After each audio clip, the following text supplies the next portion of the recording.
कहानी की शुरुआत एक ज़बरदस्त ऐलान से होती है कि आज कायनात में एक नायाब सितारों की सीध यानी प्लैनेटरी अलाइनमेंट शुरू होने वाली है।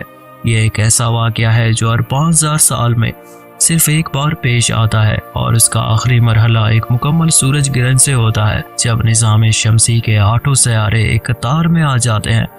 इसी दौरान हमें एक कदीम घड़ी नुमा आले यानी टाइम पीस के बारे में पता चलता है जो दरअसल एक चाबी है।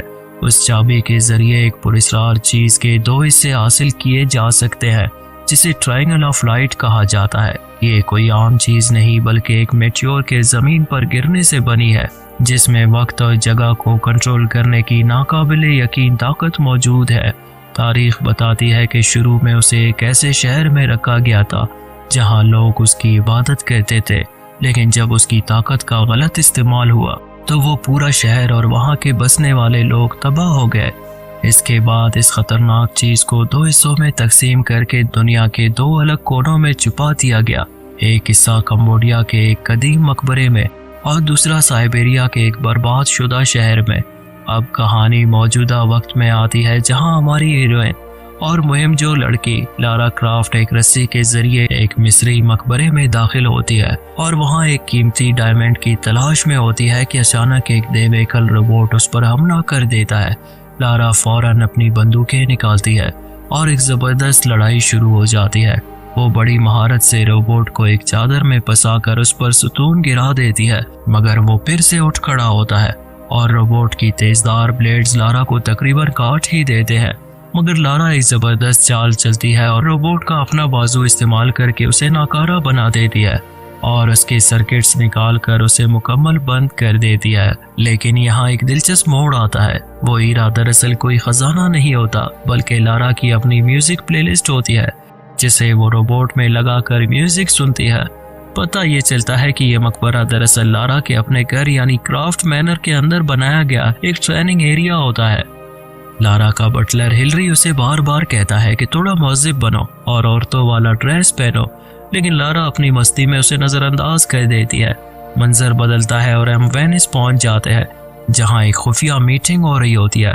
यहाँ मैनफ्रेड पॉल एल्युमिनाटी नामी एक खुफिया तंजीम के सामने दावा करता है कि वो ट्रायंगल हासिल करने के बिल्कुल करीब पहुंच चुका है, हालांकि उसे अभी कुछ भी पता नहीं होता। उसे खबरदार किया जाता है कि अगर वो नाकाम होता है तो उन्हें अगले 5000 साल तक इंतजार करना पड़ेगा। वापस इंग्लैंड में लारा अपने वालिद रिचर्ड क्राफ्ट की गुमशुदगी की बरसी पर उदास होती है। उसी रात उसे एक ख्वाब आता है जिसमें उसका वालिद उसे ट्रायंगल के बारे में बताता है। अचानक एक घड़ी की टिक टिक से उसकी आंख खुलती है और वो अपने घर में एक खुफिया कमरा ढूंढ लेती है जहां एक पुरानी घड़ी खुद ब खुद चल रही होती है। उस घड़ी के अंदर एक खास आला निकलता है जिस पर हर चीज देखने वाली आंख बनी होती है। लारा इस आले को लेकर घड़ियों के माहिर मिस्टर विल्सन के पास जाती है जहां उसकी मुलाकात अपने पुराने साथी एलेक्स से होती है। वेस्ट भी एक खजाना तलाश करने वाला है मगर वो सिर्फ पैसे का लालची है। यहाँ मिस्टर विल्सन गद्दारी करता है और पावल को लारा के बारे में बता देता है। लारा जब पावल से मिलने जाती है तो वो खुद को एक आम एंटीक डीलर जाहिर करता है, मगर लारा उसकी चाल समझ जाती है और फिर उसी रात पावल के मुसल्ला कमांडोज लारा के घर पर हमला कर देते हैं। लारा अकेले उन सब का मुकाबला करती है।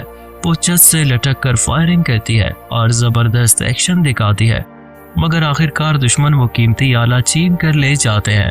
अगले दिन लारा को अपने वालिद का एक पुराना खत मिलता है जिसमें ट्रायंगल की मुकम्मल कहानी और उसे तबाह करने की हिदायत होती है। लारा कंबोडिया के मंदिर पहुंच जाती है जहां पावल और वेस्ट पहले से मौजूद होते हैं।